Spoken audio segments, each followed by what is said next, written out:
Salut les gars, vu que c'était la semaine de l'Halloween, j'ai réussi à faire une semaine complètement dédiée aux films d'horreur. Bah oui, je sais que beaucoup de mes visionnements sont de l'horreur, mais c'est quand même une sorte de vidéo thématisée. Donc, on y va. Je dois avouer, quand le film Host était sorti en 2020, je l'ai dédaigné. Bien sûr, j'étais reconnaissant du travail des producteurs pour réaliser un film pendant la période d'isolement, mais je n'ai pas vu beaucoup de bons films tournés en webcam.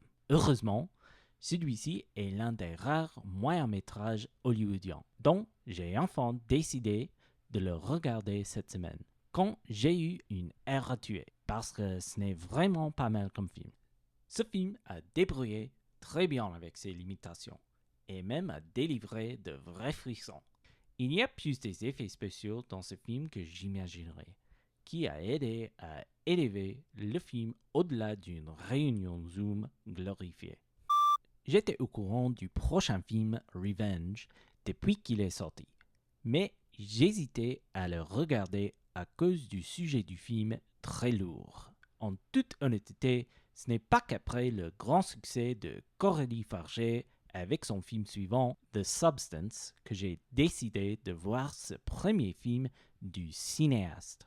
J'ai vu pas mal de films qui traitent un sujet similaire à Revenge et je pense que j'avais eu peur que celui-ci soit comme les autres.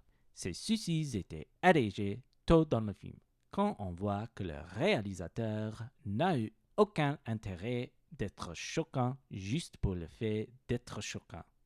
Donc, j'ai dit tout ça et maintenant je te dis que ce film est une vraie montagne russe remplie avec un tas de scènes d'action et le gore inventif. Donc maintenant, on a un autre film que je n'avais eu aucune envie de regarder depuis qu'il est sorti il y a une décennie. Hell House LLC. Ouais, je n'étais pas trop grand admirateur du genre found footage, mais ces dernières années, je me suis rendu compte que ce n'est pas si mal. Donc, vu qu'une autre suite du film vient juste de sortir, j'ai décidé de regarder le premier pour voir ce que j'ai raté. En fait, Hell House LLC apportait un caractère original au genre found footage avec son style d'un vrai documentaire, incluant des interviews talking heads. Ces éléments ont aidé à élever le film au-dessus de la norme du genre et lui ont donné une meilleure intrigue centrale. De ça, on ajoute une prémisse inventive et de vrais frissons. Et ce n'est pas si surprenant que le film a trouvé du succès. Pour bien apprécier le film Démon 2, il est important de ne pas le prendre trop sérieux. C'est vrai que l'intrigue n'a aucun sens, mais la vache, ce film porte des visuels inventifs. C'est bouleversant de gore amusant, d'effets spéciaux et de l'ambiance des années 80 cosmopolite. En plus, ce film-ci marque la première apparence de film d'une jeune Asia Argento. Bien sûr, la fille du producteur du film, Dario Argento. Mais dès qu'elle est sur l'écran, c'est évident qu'elle a eu un très grand talent.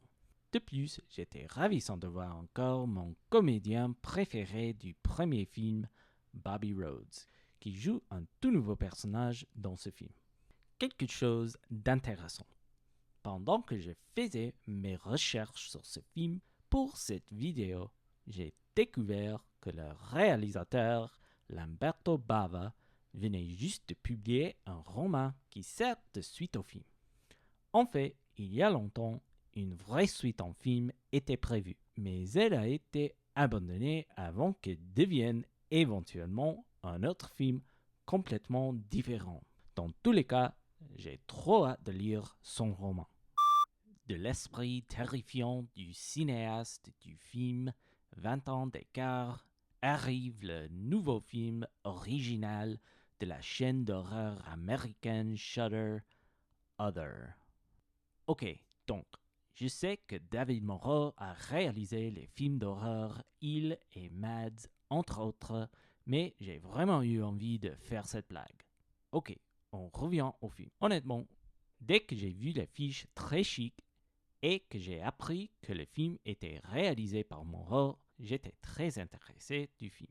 Malheureusement, les scènes bonnes sont presque toutes dans la bande-annonce. Et même si ce film fait un bon départ et éparpillé des moments intrigants, ça n'a vraiment jamais accompli ce qu'on attend. Je dois constater toutefois que la performance d'Olga Kurylenko était sublime et le film a porté de bons visuels. Si tu cherches du ciné d'horreur traditionnel des années 80, je dois t'avertir que le film La Compagnie des loups n'est pas pour toi. Ce film est plus comme un assemblage délibéré de contes-de-fées horrifiques qui offre des effets visuels époustouflants. Du réalisateur irlandais Neil Jordan qui, dans la décennie suivante, nous donne des films comme The Crying Game et Interview with a Vampire, c'est bien vu que La Compagnie des loups était un projet de passion. Honnêtement, j'ai été époustouflé par la magnifique performance de la jeune Sarah Patterson, qui, d'après ce que j'ai appris, n'avait aucune expérience comme actrice quand elle a fait ce film. En fait, elle a été découverte complètement par hasard par le réalisateur quand elle a accompagné son ami à l'audition du film. Malheureusement, Patterson a fait sa retraite de l'industrie juste quelques années plus tard, avec La Compagnie des loups restant sa contribution majeure du 7e art. Après avoir déjà vu et bien sûr adoré sans doute plus de 90% de la filmographie légitime de Jean Rollin, j'ai pensé que je savais à quoi m'attendre avec son film de 1970, La vampire nue. Et oui, il n'est pas surprenant que plusieurs des motifs pour lesquels Rollin est connu se retrouvent dans ce film. Mais ce qui m'a vraiment marqué, c'est que La vampire nue est l'un des films de Rollin qui a la trame narrative la plus traditionnelle. Ceci donne ce film, à mon avis, l'un des meilleurs espoirs d'être refait comme film moderne. À part de ça, c'était merveilleux de voir encore les jumeaux Castel dans leur première apparence de 4 dans les longs métrages commerciaux de Jean Rollin. Ce film se vante d'une distribution absolument légendaire. Cher, Susan Sarandon, Michelle Pfeiffer et l'iconique Jack Nicholson.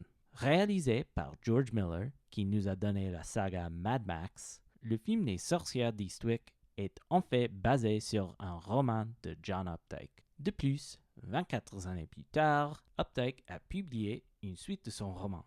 Et maintenant, j'ai envie de lire tous les deux. Revenons au film, cette comédie horrifique était trop amusante. Des fois, il balance un peu vers le côté comique, mais j'estime que ce film est en fait plutôt terrifiant pour un film hollywoodien des années 80. C'est tout pour cette semaine. J'espère que tu as trouvé un ou deux films à ajouter sur ta liste à regarder. N'oublie pas de revenir la semaine prochaine.